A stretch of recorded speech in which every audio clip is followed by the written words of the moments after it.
তো বন্ধুরা আবার একটা রেসিপি নিয়ে চলে এলাম, নতুন রেসিপি। তো দেখো দেখো দুটো কড়াই দিয়েছি, এই দেখো মাছ দেখতে পাচ্ছ।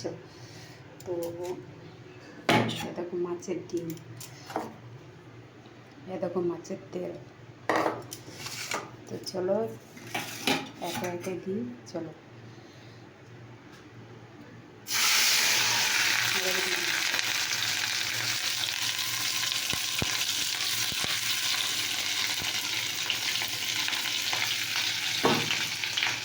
দেখতে থাকো, দেখো এখানে ভাত দেবো।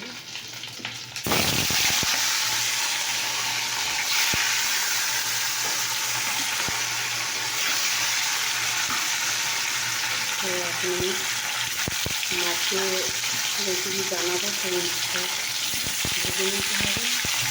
সেগুলো তারপরে আবার বানাবো,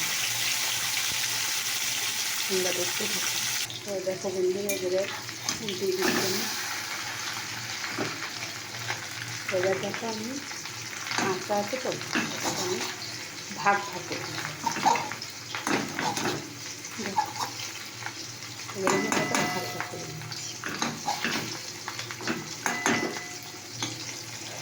তো বিভিন্ন হলো তলায় কাঁটা ছিল, ভাতটা আবার তলায় এটা ঠিক করে নেবো। দেখো আর এটা এরকম কিনে দিলাম, দেখতে পাচ্ছ।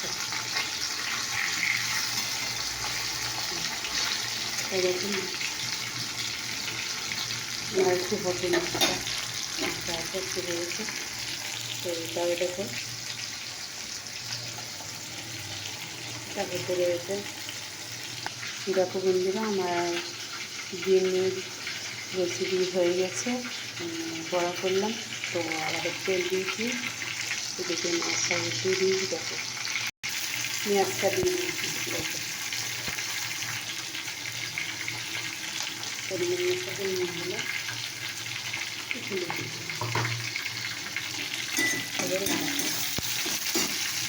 এবার যে মাছের তেলটা ছিল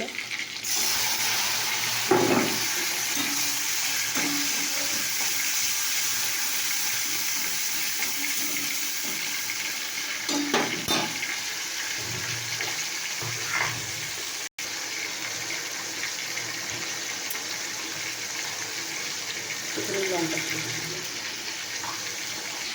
দেখো বন্ধুরা এই রেসিপিটা হয়ে গেছে, তেল ভাজা পেঁয়াজ দিয়ে রেসিপি বানিয়েছি। তো কেমন লাগলো? তো দেখো বন্ধুরা এই দেখো লঙ্কা গুঁড়ো দিলাম পরিমাণ মতো, দিলাম পরিমাণ মতো, হলুদ দিলাম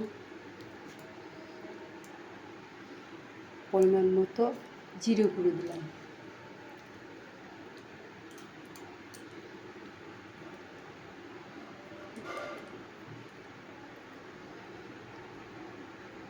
তো দেখো বন্ধুরা এবার আমি জল দিয়ে দিয়েছি, 2 মিনিট দিলাম। এবার এটা আমি করছি।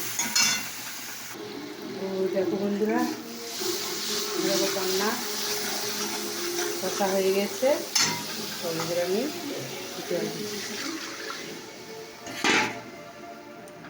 দেখলে কি সুন্দর ঝোলের ঝোলের রঙটা কি সুন্দর হয়ে গেল, দেখলে? তো এবার মাছটা আমি দিয়ে দিচ্ছি।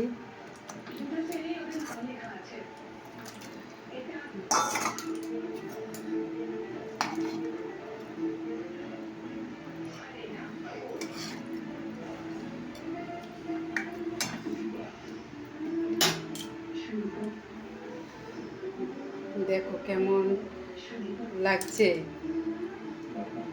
তো দেখো বন্ধুরা আমার রেসিপি হয়ে গেছে, তোমাদের রেসিপিটা কেমন লাগলো অবশ্যই কমেন্ট করে জানাবে।